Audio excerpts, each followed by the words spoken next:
핸들만 살짝 손만 얹었고요. 오, 지가 알아서 차선을 변경했습니다. 오, 그 다음에 쭈루룩 앞으로 가라.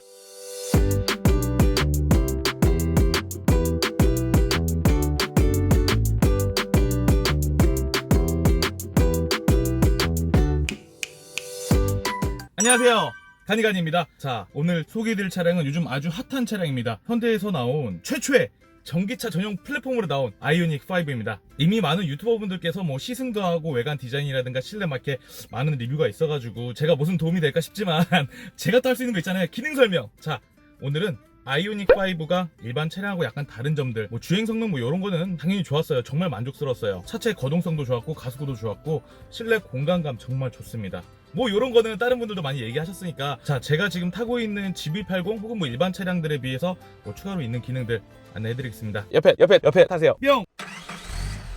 자, 우선 외관입니다. 자, 외관 많이 보셨죠? 약간 특이한 점은 뭐냐면은 이 아크릴이 약간 틴트되어 있는 것처럼 어두워요. 그래서 시동이 오프된 상태에서는 보면은 여기가 한 줄로 다 검게 보입니다. 마치 로봇캅 같은 느낌? 살짝 그런 느낌 들어요. 자, 이렇게 되어 있고요. 충전 중일 때 가운데 여기 코에 램프가 들어오는 것도 신기했고요. 이쪽에 히든 라이팅이 되어 있거든요. 저녁에 보면은 정말 이뻐요. 일직선으로 떨어지는 LED 라인이 정말 깔끔합니다. 자, 해당 차량은 프레스티지 2륜구동 롱레인지 풀옵션이고요. 디지털 사이드 미러가 적용이 되어 있습니다.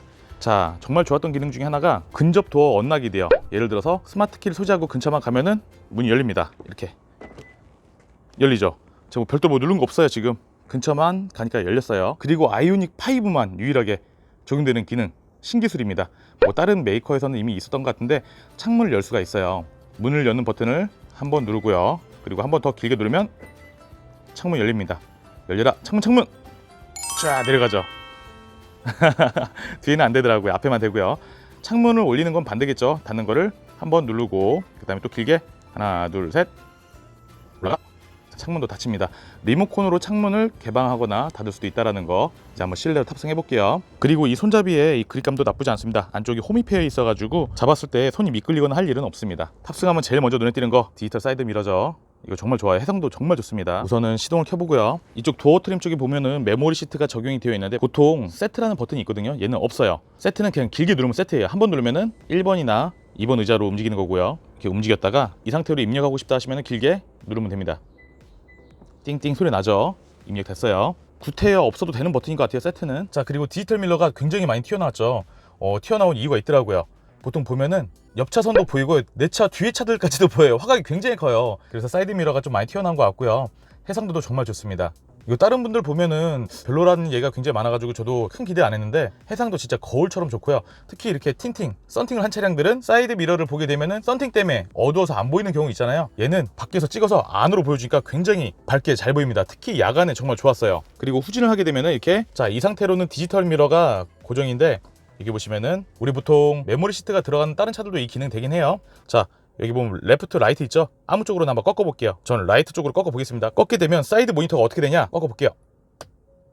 짠, 이렇게 와이드 화각으로 보여주고요. 와이드라고 써져 있네요. 그리고 옆에 보도 블록이 어느 자리에 위치해 있는지도 가이드라인이 나옵니다. 다시 원상복구 하려면은 중간으로 맞추시면 원상복구. 자, 저는 근데 이게 편하더라고요, 꺾어 놓는 게. 그리고 사이드 모니터 때문에 우리 공간감이 없어가지고 옆에 차들이 어떻게 오는지 모르겠다 하시는 분들 걱정 안 하셔도 됩니다. 가이드라인 다 나와요. 주행할 때 보면은 안전상의 거리 주황색, 가까이 있는 거리는 빨간 줄로 해가지고 차의 위치를 가이드라인으로 표시해줍니다. 저는 오히려 초보 운전자분들한테는 굉장히 많이 도움될 것 같았고요. 그리고 가까이 있을 때는 삑삑 경고음도 나고요. 사실 여기 빨간 색깔 경고 램프가 뜨기 때문에 그건 걱정 안 하셔도 될 것 같아요. 저는 오히려 이게 더 편했어요. 좀 아쉽다라고 하면은 이게 좀 더 위로 올라오거나 계기판 쪽에 좀 있었으면 어땠을까. 물론 이제 숄더 체크하라고 이렇게 있는 것 같아요. 보조석도 그러고요. 저 모니터가 좀 앞쪽에 있었으면 어땠을까 하는 생각 듭니다. 아니면은 저거 화질 되게 좋거든요. 이 상태로 깜빡이 켜볼까요? 깜빡이 켜면은 여기 계기판에도 나와요. 이 계기판이 원이 저거대로 똑같이 네모나게 나왔으면 어땠을까. 그렇잖아요. 이게 왼쪽 깜빡이 비교해 보시면은 쟤는 작아요, 얘는 크고. 기왕이면 이 화면을 여기다 넣어주지. 그게 좀 아쉬워요. 구독과 좋아요. 자, 그리고 전기차라서 정말 좋은 거, 시동을 켜도 이렇게 조용해요. 촬영할 때 정말 좋은 것 같아요. 엔진 소리 막 들리잖아요. 제 GV80 같은 경우는 디젤이라 막 달달달달 소리 나는데 이럴 때 좋네요, 촬영할 때. 자, 실내는 굉장히 말끔해요. 되게 정리가 잘 된 뭔가 부잣집이 와 있는 느낌이에요. 굉장히 간결하게 디자인이 되어 있고 버튼들도 최소화되어 있어요. 이쪽도 보면은 버튼이 아니고 한 판이에요, 플라스틱이. 버튼에 이제 피팅 라인이 없어가지고 깔끔해 보이고요. 스티어링 휠 좌측에 보면은 저 이거 정말 좋았어요. 제 GB80 같은 경우는 오토홀드를 제가 시동 킬 때마다 켜줘야 되는데 얘는 오토홀드 메모리 기능이 있어가지고 한번 눌러놓으면은 다음에 시동을 켜도 오토홀드가 이전 설정으로 똑같이 되어 있습니다. 한번 눌러놓으면 다음에 시동 걸 때도 또 눌러져 있어요. 이거 좋았고, 그 다음에 자동 상향등 되어 있습니다. 패들 시프트 아니죠. 얘는 회생 제동 장치의 단계를 바꿀 수가 있어요. 이거는 뭐라고 설명을 해야 되지? 이쪽으로 누르면은 감속 같은 느낌이 들면서 회생 제동 장치를 통해서 배터리가 다시 충전되는 원리고요. 조금 뭐랄까 소재가 친환경 소재다 보니까 조금 뭔가 어색해요 저는. 자, 그리고 이쪽에 보면은 이 밝은색 화이트 판넬, 저는 이거 굉장히 어색했거든요. 근데 어색할 필요가 없더라고요. 왜냐면은 클러스 부분하고 내비게이션 부분하고 보면은 밝아요. 그래서 오히려 얘가 디스플레이 화면과 베젤의 색감을 통일시켜서 말끔한 느낌이 나는데, 단점 하나 있어요. 여기 보면은 끝에 이 베젤이 블랙이었으면 몰랐을 건데 이 화면하고 베젤 사이에 검은색 틈 있죠. 요 줄 좀 눈에 띄더라고요. 자, 스티어링 휠에는 H마크가 없고요. 그리고 요거 처음 써봤는데 굉장히 편해요. 오히려 제 거 GB80 이렇게 돌리는 방식보다도 편했고요. 그리고 펠리쉐이드나 그랜저처럼 누르는 버튼식 있잖아요. 그것보다 더 직관성이 있어요. 앞으로 갈 때는 앞으로 갈 거잖아, 이렇게 하면 되고요. 뒤로 갈 때는 뒤로 이렇게 꺾으면 돼요. 써보니까 정말 편했어요. 자, 그리고 앰비언트 무드램프 적용돼 있죠. 남자는 핑크. 이쪽 되게 이쁘더라고. 이거 도어 트립 안쪽에서 불이 은은하게 위로 올라오는데 이거 이뻤어요. 그리고 브레이크라든가 엑셀레이터는 메탈 페달 마감되어 있고요. 내비게이션은 우리가 기존에 봐왔던 디스플레이랑 동일한데 여기 보시면 통풍 시트 없어요. 그죠? 저 처음에 통풍 시트 찾다가 진짜 이거 어딨지 찾다가 보니까 여기 있더라고요. 이쪽에 보면 워머라고 나와 있죠. 워머 누르게 되면 내비 화면이 시트로 바뀌어요. 자, 통풍을 여기서 조절하시면 돼요. 자, 이렇게 조절 가능하십니다. 버튼을 최소화하기 위해서 이렇게 나눠놓긴 했는데 전 개인적으로 버튼이 있어서 바로 직관적으로 누를 수 있는 게 저는 좀 더 좋아요. 물론 말끔하게 디자인하기 위해서 디스플레이 안에 버튼을 따로 놔둔 것 같은데 우선 디자인은 심플합니다. 이렇게 돼 있고 위에 클리메이터 누르면 다시 공주기로 바뀌어요. 공주기. 그 다음에 워머는 시트. 자, 이런 식으로 두 가지 기능을 쓸 수 있습니다. 맵을 누르게 되면 당연히 지도가 나오는데요. 똑같아요. 그리고 특이한 게 셋업 버튼이 없어요. 자, 셋업 버튼은 여기 보시면 홈마크 누르셔가지고 설정해서 변경 가능하시고요. 저는 전기차가 아니다 보니까 이걸 잘 몰랐는데요. EV를 누르게 되면 몇몇 가지가 설정 가능해요. 여기 보시면 설정 들어가서 급속 충전, 완속 충전의 양을 설정할 수 있는데, 제가 전에 보면은 이게 다 70%로 돼 있었거든요.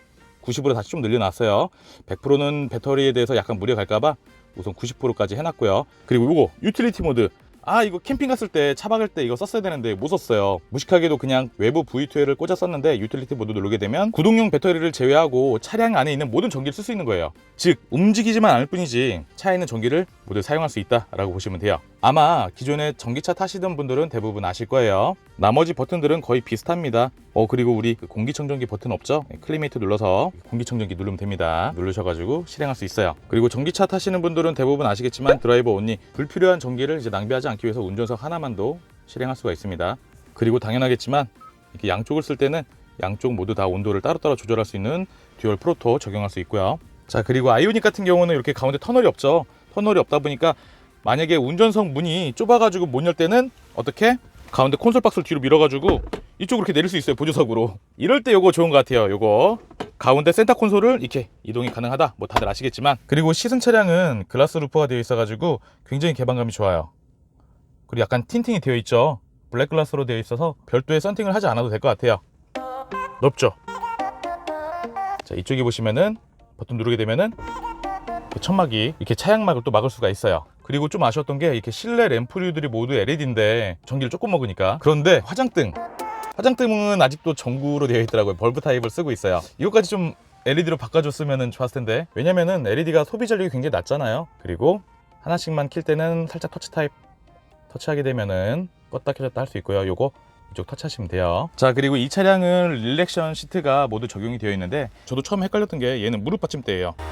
아시겠죠? 자, 무릎 받침대까지는 알겠어. 근데 얘를 아무리 눌러도 뒤로 안 지켜져요. 릴렉션 컴포트 시트라고 알고 있는데 안 돼요. 봤더니 뒷좌석의 공간이 충분한지 확인 후에 스위치를 다시 한번 누르래요. 즉 한 번만 눌러서 안 됩니다. 두 번 눌러야 돼요. 그래서 보시면은 한번 누르고 또 길게 눌러야지 릴렉션 컴포트 시트가 작동됩니다. 자, 이런 식으로. 저는 처음에 릴렉션 컴포트 시트가 운전석에 왜 필요할까 생각해봤는데 충전할 때 좋더라고요. 급속 충전할 때, 차에서 쉴 때 정말 좋았어요. 특히 무릎 받침대 기능은 정말 탐나더라고요. 자, 보조석도 릴렉션 컴포트 시트 작동되고요. 원상복구 시킬 때는 길게 앞쪽으로 누르면 됩니다. 얘는 앞으로 오는 거기 때문에 한 번만 눌러도 돼요. 자, 그리고 헤드업 디스플레이인데요. 잘 보이시나요? 자, 이 헤드업 디스플레이가 일반적인 사이즈보다 훨씬 커요. 지금 제가 타고 있는 GB80보다 헤드업 디스플레이 사이즈가 굉장히 넓었고요. 그리고 특이사항으로는 AR, HUD 기능이 있는데 이거 정말 좋았어요. 저는 헤드업에서 알려주는 AR 기능은 그래픽이 뭔가 이렇게 입체감으로 막 쭈루루룩 나와요. 차선을 이탈하게 되면은 주황색 가이드라인으로 막 애니메이션 효과가 있고요. 그 다음에 좌회전, 우회전도 애니메이션 효과가 있었습니다. 자, 그리고 고속도로에 진입을 하게 되면은 자, 지금 HDA2가 적용이 된 아이오닉 5인데요. 신기한 기능 하나 있네요. 제가 깜빡이를 켜면은 자동으로 차선을 변경해 줍니다. 대신 조건은 핸들을 좀 잡고 있어야 돼요. 제가 핸들에 힘을 주진 않아도 돼요. 자, 이렇게 점선일 때 깜빡이 한번 켜볼게요. 깜빡이 켜면은 헤드업에 이렇게 나와요. 저 핸들만 살짝 손만 얹었고요. 지가 알아서 차선을 변경했습니다. 그 다음에 쭈루룩 앞으로 가라고 나오네 또. 자, 실선일 때는 안 가네. 작동 가능한 차로가 아니래요. AR, HUD 기능 정말 괜찮은 것 같아요. 좀 탐나요 이거. 구독과 좋아요. 자, AR 헤드업 디스플레이 괜찮죠? 저는 정말 이 기능 좀 부러웠어요. GB80에 이거 없거든요. 그래서 굉장히 큰 헤드업 디스플레이에 AR 기능까지 있으니까 보는 즐거움도 있었어요. 자, 이렇게 해서 제가 이 차량을 4일 동안 운행을 해봤고요. 지금 현재 680km, 제가 400km 탄 차를 인수받아가지고 680km니까 한 280km 정도 운행을 했습니다. 전기 차량이니까 당연히 조용하고요. 그리고 충전도 크게 문제될 건 없었어요. 제가 70%로 이제 제한을 둬서 그렇지 저것만 아니었으면 좀 더 많이 충전했을 텐데 이게 충전량을 설정할 수 있는 걸 늦게 알아가지고 조금 아쉽습니다. 그리고 의외로 생각보다 충전소가 굉장히 많아요. 진짜 막 저기 막 읍내 막 이런 데 가서도 검색을 해봤는데 5km 안에 10군데 정도 있었어요, 충전소가. 아무튼 이제 전기차를 안 살 이유는 없는 것 같아요. 차박으로도 괜찮았고요. 집에 있는 전기 장치를 사용하기도 충분했습니다. 그리고 야간에도 창문을 내리지 않고도 옆에 차선을 보거나 주차할 때도 부담이 없었던 디지털 사이드 미러도 좋았고요. 단점이라면은 저기 있는 화면을 이 계기판으로 넣어줬으면 정말 좋았었겠다. 그리고 내비게이션하고 클러스터 하우징이 화이트 베젤이다 보니까 저기 끝에 살짝 검은 색깔 저기 좀 나는 거슬렸다. 요 정도가 될 것 같습니다. 다른 거는 전혀 불편한 거 없었어요.